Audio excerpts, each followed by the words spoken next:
নমস্কাৰ বন্ধু বান্ধৱীসকল, মই গুঞ্জাই মোৰ পুনৰ আনটি মিনি ভ্লগলৈ সকলোকে স্বাগতম জনাইছোঁ। আজি ইয়াত দেখিছেনে আঠখিলীয়া নামঘৰলৈ আহিছোঁ। বেটী আইতাকৰ লগত এইফালে আগত গৈ আছে। মামাকে গম পালে যে মই ভিডিঅ' কৰি আছোঁ, সেইবাবে সি আঁতৰি দিলে। ইয়াৰ আচলতে আমি আহি আছোঁ, এইফালে মই আৰু এইফালে মানুহজন। আজি আচলতে আহিবলৈ বহুতকেইটা কাৰণতে আহিবলগীয়া হ'ল। আচলতে বেটীৰ জন্মদিনটোতে আমি নামঘৰলৈ আহিম বুলি আগ কৰি থৈছিলোঁ। সেইদিনা আহিব নোৱাৰিলোঁ, যিহেতু বেটীৰ বহুত গা বেয়া আছিল। ঘৰতে প্ৰসাদৰ নিয়মটো কৰিব লগা হ'ল, সেইটো কাৰণে নামঘৰলৈ অহা নহ'ল। এইফালে মাহঁতেও বেটীৰ নামতে সেই শৰাই এখন দিম বুলি কৈ থৈছিল। বেটী ভাল হ'লে, বেটী ভাল হ'ল, এতিয়া শৰাইখন মামাকে লৈ গৈ আছে। এখন আমাৰ আৰু এখন মামাকৰ শৰাই।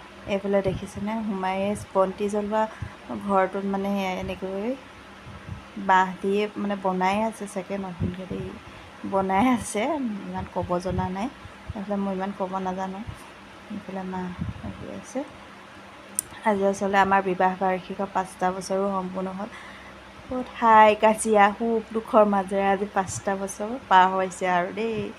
এইফালে মই চাকি জ্বলাই ল'লোঁ, জ্বলাই কৰি থকা তেলখিনি এনেকৈ বৰ চাকি গছতে দি দিছোঁ, দেখিছেনে।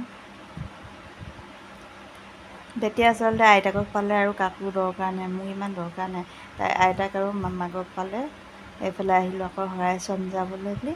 এয়া মাক কৈছিলোঁ যে ভাইটিৰ পেনত কি বন্তি জ্বলাওঁতে অলপ বগা বগা লাগিল, সেয়া তাকে কৈ দিছোঁ। এইফালে বেটী দেখিছেনে, মোলৈ নাচায়, মোক পাত্তাই নিদিয়ে আইতাকক পায়। এইফালে শৰাই চমজাই ল'লোঁ।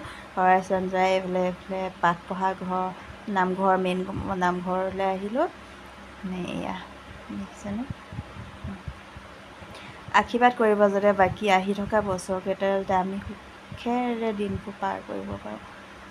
আমাৰ মাজত কোনো যাতে হাই কাজিয়া হৈ নাথাকে। এয়া আহি পালোহি, ইমানেই আৰু কিনো ক'ম। বিবাহ বাৰ্ষিক বুলি আজি ভিডিঅ' এটা মিনি ভ্লগ এটা দিলোঁ আৰু।